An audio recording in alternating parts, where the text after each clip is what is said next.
ফেব্রুয়ারি ২০২৬। আমাদের প্রতিবেশী দেশগুলোর মধ্যে এখন এক অস্থির সময় যাচ্ছে। বিশেষ করে পাকিস্তান আর আফগানিস্তানের মধ্যে যে বন্ধুত্ব আমরা দেখে আসছিলাম, তা এখন মনে হচ্ছে চিরদিনের মতো ভেঙে গেল।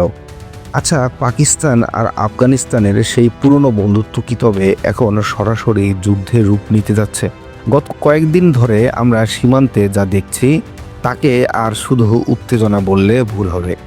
দীর্ঘদিনের সম্পর্কের টানাপোড়েন এখন এতটাই খারাপ পর্যায়ে পৌঁছেছে যে দুই দেশই একে অপরকে লক্ষ্য করে কামানের গোলা ছুটছে।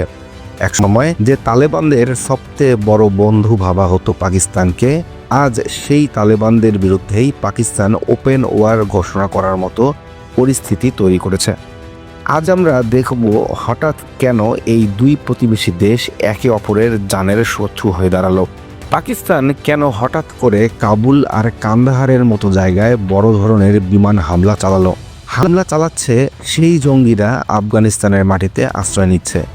বারবার সতর্ক করার পরও তালেবান সরকার যখন কোনো ব্যবস্থা নেয়নি, তখন পাকিস্তান নিজেই বিমান নিয়ে ঢুকে পড়েছে আফগান সীমান্তে। কাবুল আর কান্দাহারের মতো গুরুত্বপূর্ণ শহরে হামলা চালিয়ে পাকিস্তান বার্তা দিতে চেয়েছে যে তারা নিজেদের নিরাপত্তা রক্ষায় যে কোনো সীমা ছাড়িয়ে যেতে পারে। তালেবান কি পাকিস্তানের এই আক্রমণ মুখ বুজে সইবে, নাকি তারাও পাল্টা আঘাত করার প্রস্তুতি নিচ্ছে? পাকিস্তানের এই হামলাকে তালেবান সরকার সরাসরি সার্বভৌমত্বের লঙ্ঘন বলে অভিহিত করেছে। তারা কেবল মুখে প্রতিবাদ করেই ক্ষান্ত হয়নি, পাকিস্তানের ভিতরে পাল্টা ড্রোন হামলাও চালিয়েছে। তালেবান মুখপাত্র জাবিবুল্লাহ মুজাহিদ জানিয়েছেন, তারা আলোচনার পথ খোলা রাখতে চান ঠিকই, কিন্তু যুদ্ধের উস্কানি দিলে তারা বেঁচে থাকবেন না। এই পাল্টা ড্রোন হামলা প্রমাণ করে যে আফগানিস্তানের সামরিক শক্তি আগের চেয়ে অনেক বেশি আধুনিক ও শক্তিশালী হয়েছে। দুপক্ষই যখন যুদ্ধের ময়দানে নেমে পড়েছে, তখন কি আলোচনার মাধ্যমে কোনো সমাধান আর সম্ভব? পাকিস্তান বর্তমান পরিস্থিতিকে বর্ণনা করেছে খোলাখুলি যুদ্ধ হিসেবে। কূটনৈতিক সব পথ যখন প্রায় বন্ধ হয়ে যায়, তখনই কিন্তু এমন কড়া শব্দ ব্যবহার করা হয়। এদিকে তালেবানরা বলছে তারা শান্তি চায়, কিন্তু পাকিস্তান যদি হামলা বন্ধ না করে তবে পরিস্থিতি নিয়ন্ত্রণের বাইরে চলে যাবে।